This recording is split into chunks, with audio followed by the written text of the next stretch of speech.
बड़े भाई के गुजर जाने के बाद जोरावर ने अपने बड़े भाई की मटन बिरयानी की दुकान संभाल ली थी।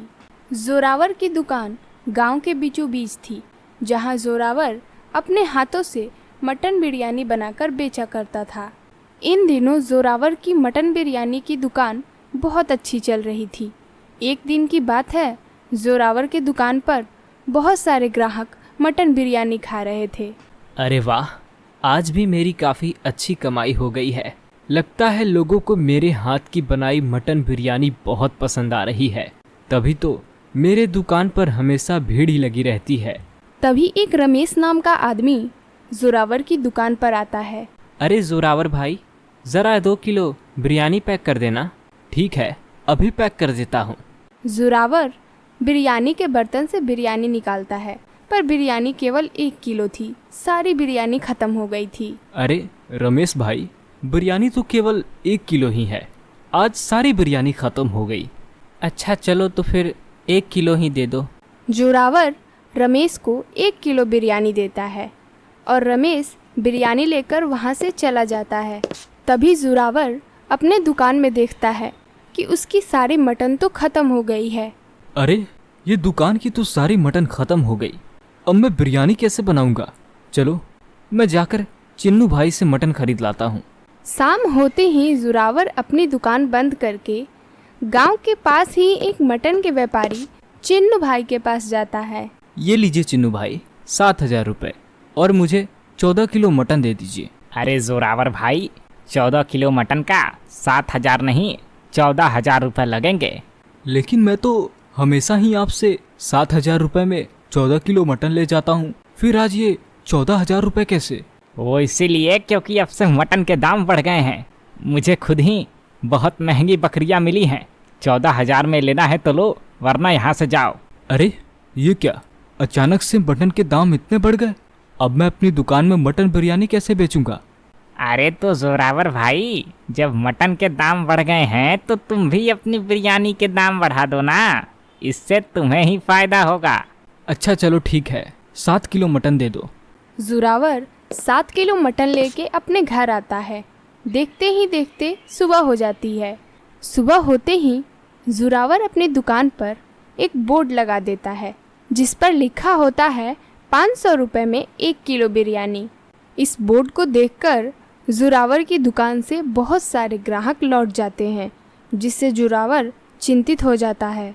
शाम तक जोरावर की दुकान में एक भी ग्राहक बिरयानी खाने नहीं आया। अरे ये क्या, आज तो मेरी दुकान पर एक भी ग्राहक बिरयानी खाने नहीं आया। अगर ऐसा ही चलता रहा तो मुझे बहुत बड़ा नुकसान हो जाएगा। तभी रमेश फिर से जोरावर की दुकान पर आता है और बोर्ड लगा देखकर वहाँ से जाने लगता है। तभी जोरावर उसे आवाज़ लगाता है। अरे क्या हुआ रमेश भाई, आज बिरयानी नहीं खाना क्या?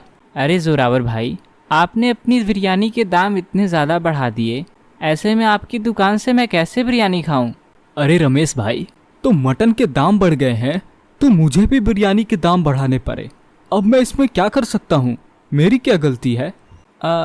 ठीक है, लेकिन इतनी महंगी बिरयानी मैं कैसे खा सकता हूँ?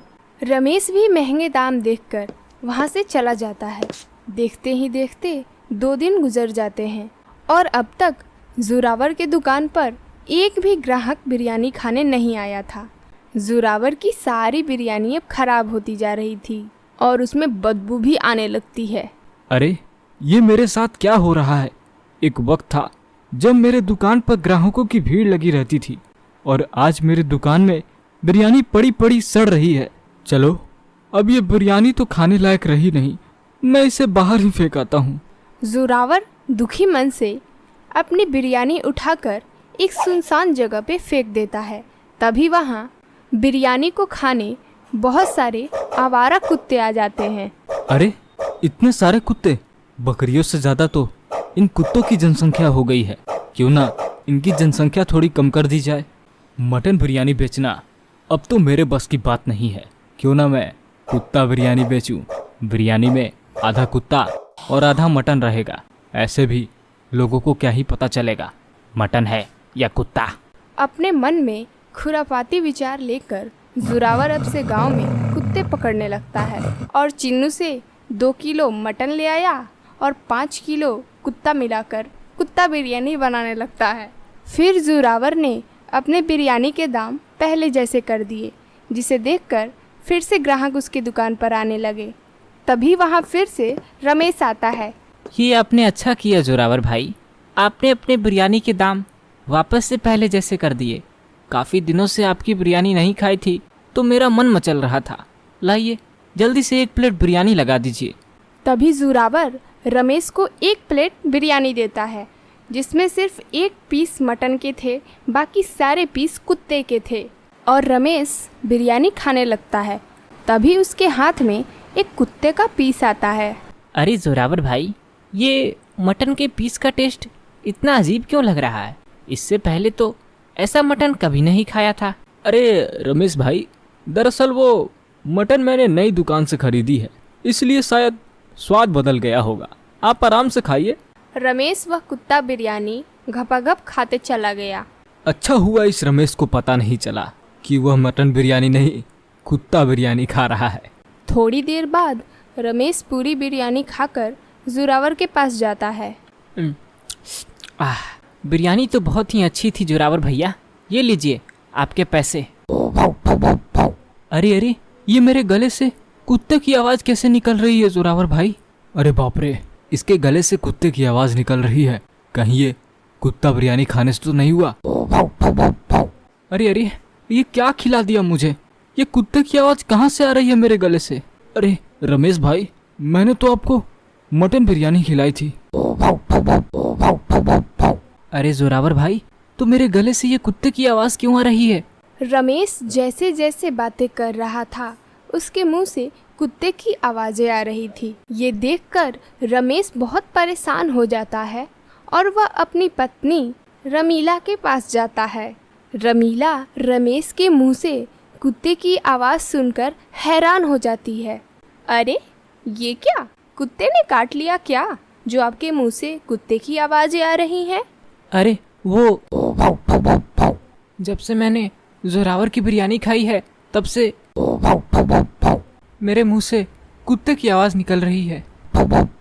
क्या ऐसा क्या खिला दिया जोरावर ने आपको? चलिए मैं चलती हूँ उसकी दुकान पे। रमीला रमेश को लेकर जोरावर के दुकान पर जाती है। उस समय जोरावर की दुकान पर बहुत सारे ग्राहक कुत्ता बिरयानी खा रहे थे। अरे जोरावर भाई, मेरे पति को क्या खिला दिया आपने? रमीला की आवाज़ सुनकर दुकान पर बैठे सभी ग्राहक रमीला की तरफ देखने लगते हैं। जब से मेरे पति आपके दुकान से मटन बिरयानी खाकर गए हैं, तब से कुत्ते की आवाज़ निकल रही है। ऐसा लग रहा है जैसे आपने उन्हें कुत्ता बिरयानी खिला दिया हो। अरे बहन जी, ये आप क्या कह रही हैं? रमीला की यह बात सुनकर वहाँ बैठे सभी ग्राहक अपने हाथ रोक लेते हैं।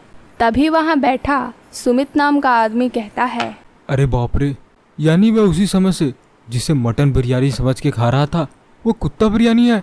इतना कहते ही सुमित और दुकान पर बैठे बाकी ग्राहक जोरावर को मारने जाते हैं, लेकिन उससे पहले ही जोरावर अपनी दुकान छोड़कर भाग जाता है। चलिए जी, ये जोरावर तो भाग गया, हम किसी डॉक्टर के पास चलते हैं, वो ही आपकी इस आवाज़ को ठीक कर सकता है। रमीला रमेश को लेकर डॉक्टर के पास जाती है। उस डॉक्टर के पास सुबह से एक भी पेशेंट नहीं आया था। अरे वाह, चलो कोई तो पेशेंट आया। अरे डॉक्टर साहब, मेरे पति को देखिए ना। अरे जब से इन्होंने कुत्ता बिरयानी खाई है तब से इनकी आवाज़ कुत्ते की तरह निकल रही है। क्या कुत्ता बिरयानी? अरे भाई साहब, लोग मटन बिरयानी खाते हैं, चिकन बिरयानी खाते हैं, आपने कहाँ से कुत्ता बिरयानी खा ली? वैसे कैसी बनी थी कुत्ता बिरयानी? अरे रमीला, तुम मुझे ये कैसे डॉक्टर के पास ले आई? भाव भाव, मेरे इलाज करने के बजाय भाव भाव, ये तो मुझे स्वाद पूछ रहा है। अरे घबराइए मत, मैं अभी आपके गला काट देता हूँ।